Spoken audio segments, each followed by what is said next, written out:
আসসালামু আলাইকুম সবাইকে। আশা করি আল্লাহর রহমতে আপনারা সবাই অনেক ভালো আছেন। একটা ভিডিও শেয়ার করেছিলাম আমার ব্যালকনি গার্ডেন নিয়ে। আমার বাগানে অনেক অনেক ঝোপ ঝাড় হয়ে যাওয়ার কারণে, গাছের কারণে বাগানটা একদম অন্ধকার হয়ে গেছে। সেদিন আমি বলছিলাম যে আমি ক্লিন করব। এই আচারগুলো আসলে আমি জানি না কতদূর খেতে পারবো। আমি আমার গত ভিডিওটাতে দেখিয়েছিলাম অনেক মোটা মোটা বড় বড় হয়ে গেছে, তাই ইনশাল্লাহ এগুলোকে সবগুলোকে আজকে হারভেস্ট করে ফেলবো। হারভেস্ট করে তুলে ফেলবো, এই পটটাতে রেখে দেবো। দেখা যাক, আমার সাথেই থাকবেন, দেখি কতটুকু হারভেস্ট করতে পারি। বিসমিল্লাহির রহমানির রহিম। এখান থেকে শুরু করব।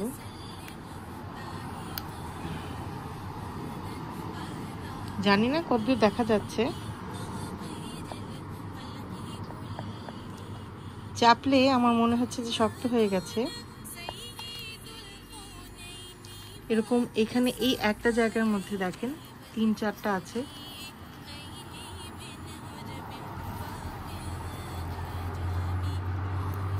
এরকম নখ দিয়ে এরকম একটু টাচ করলেই ভেঙে চলে আসে। আসলে সাথে এই যে ছোট ছোট অনেকগুলো আছে, সেগুলোকে আমি চেষ্টা করব যে নষ্ট যেন না হয়, আর গাছটাকে রেখে দেবো, দেখা যাক ওগুলো ডেভেলপ করে কিনা। খুব অনেকগুলো হয়েছে মাশাআল্লাহ। দেখেন কোথায় কোথায় যে হয়েছে, মাশাআল্লাহ অনেকগুলো হয়েছে। আমি তুলে কতটা ভিডিও করতে পারবো তুলতে গিয়ে জানি না। বেশ কাটা কাটা হয়ে গেছে। গতবার অতটা পোক্ত হওয়া পর্যন্ত আমি রাখিনি। দেখেন একদম ধারালো কাটার মতো হয়ে গেছে। এই যে দেখেন এখানে একটা, এরকম চাপ দিলেই আসলে ভেঙে চলে আসে।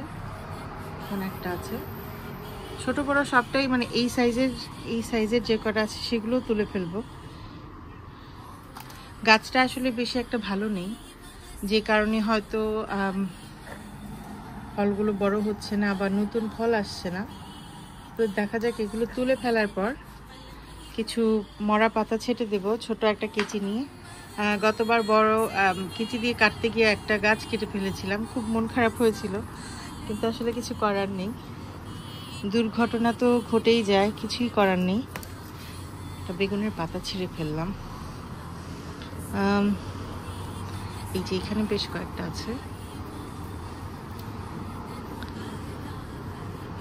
এগুলো যদিও অনেক বেশি ছোট। আচ্ছা, আগে বড়গুলো তুলে দেখি কতগুলো হয়। আরো বেশ কয়েকটা আছে যেটা আমার আসলে 2 হাত দিয়ে গাছটা ধরে তারপর তুলতে হবে, এমন এমন জায়গায়, তাছাড়া গাছ ভেঙে যেতে পারে। তো আমি পুরোটা তুলে আপনাদের সাথে শেয়ার করছি কতটুকু তুললাম। এই যে দেখেন এতটুকু হারভেস্ট করতে পেরেছি।